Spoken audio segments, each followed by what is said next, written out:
Hey, it's Niall. Today I'm here in Edinburgh in Scotland, a city the author Robert Louis Stevenson once said is what Paris ought to be. But then he was from Edinburgh, so he would say that, wouldn't he?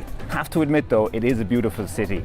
You've got Edinburgh Castle up there on the hill. There are literally thousands of historic listed buildings here. They have a great tradition of literature, and we just happen to be here when the weather is absolutely perfect.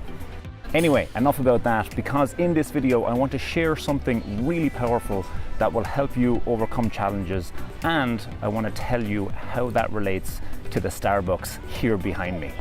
You big tease. So there's a great book by a chap named Charles Duhigg called The Power of Habit. And in that book, he writes about a study done back in 1992, right here in Scotland, conveniently enough, where they recruited 60 or so low-income elderly people who had just undergone knee and hip surgeries. Each of those patients was given a booklet detailing the rehab schedule, and in the back of the booklet, they had a blank page for each week of the rehab with this instruction at the top. My goals for this week are blank. Write down exactly what you are going to do.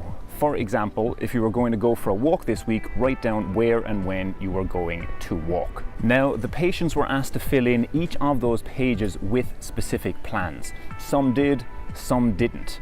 And here's where it gets really interesting. Quoting from the book, the patients who had written plans in their booklets had started walking almost twice as fast as the ones who had not. They had started getting in and out of their chairs unassisted almost 3 times as fast. They were putting on their shoes, doing their laundry, and making themselves meals quicker than the patients who hadn't scribbled out goals ahead of time. As the psychologist scrutinized the booklets, she saw that many of the plans, so the plans of successful patients that is, many of the plans had something in common. They focused on how patients would handle a specific moment of anticipated pain. And they give an example in the book of one patient who would walk to the bus stop every afternoon to meet his wife. And that was always a long and painful walk for him after the surgery.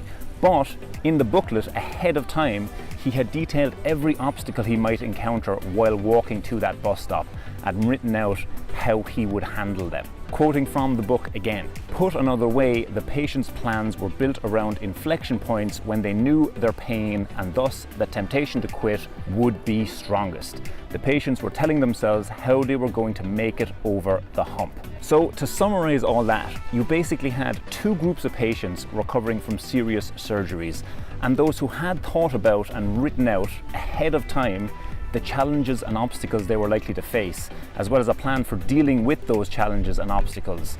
They recovered 2 and sometimes 3 times as fast as those patients who chose not to think or plan ahead. 2, 3, 4. I don't want to die. Too late, the Grim Reaper's on his way.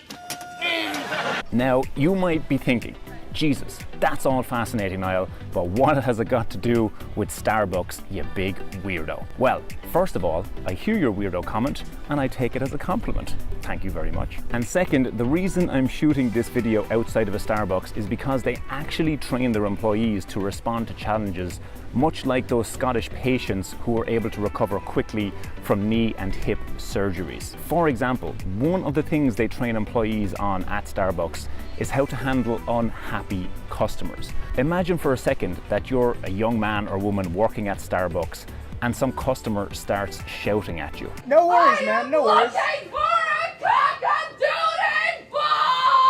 How would you handle that? Maybe you'd handle it really well, but maybe you just freeze up and stand there not knowing what to do. Or maybe you'd respond by shouting back at the customer and telling them they've got a face like a melted willy. That's actually a pretty popular insult here in Scotland. But the point is, Starbucks realized that if they wanted their staff to handle unhappy customers really well, they needed to first train them how to do that. They needed to give them a simple plan to follow. And that simple plan was this: Latte. Now that's an acronym that Starbucks employees are trained to turn to whenever they encounter an unhappy customer.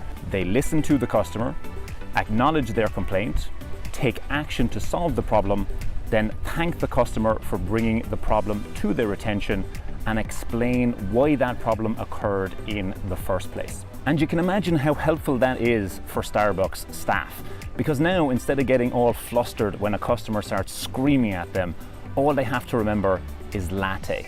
And with that, they have a series of simple steps they can follow to resolve the situation. Of course, you don't have to work at Starbucks to use Latte. You can use that in your own work or business whenever you have an unhappy customer. But the overarching principle here is the important thing I want to leave you with. And the overarching principle is that it's really valuable to have a plan in place for handling challenges and obstacles you're likely to face. So if you have a job interview coming up, for example, Let me tell you something. You're suspect. don't just hope that you'll perform well on the day. As they say in the Navy SEALs, under pressure, you don't rise to the occasion, you sink to the level of your training. So if you want to perform at your best in that interview, you should be thinking ahead about how you'll answer difficult questions, how you'll respond to criticism, and ideally, you'll even have someone role play the interview with you ahead of time.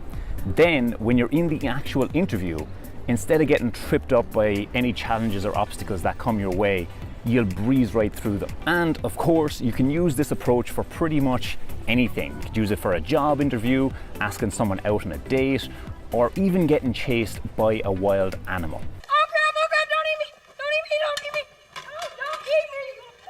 So what I'd like you to do now is to think of a difficult situation you're likely to face in the next few days or weeks and come up with a simple plan for how you'll handle that situation like a feckin' legend. And if you're up for it, you're welcome to share your plan in the comments below this video. All right, I'd best be off, folks. I got plenty more exploring to do here in Edinburgh. As usual, if you enjoyed this video, go ahead and click the like button, subscribe if you fancy seeing more from me, and as they say here in Scotland, bye bye for now.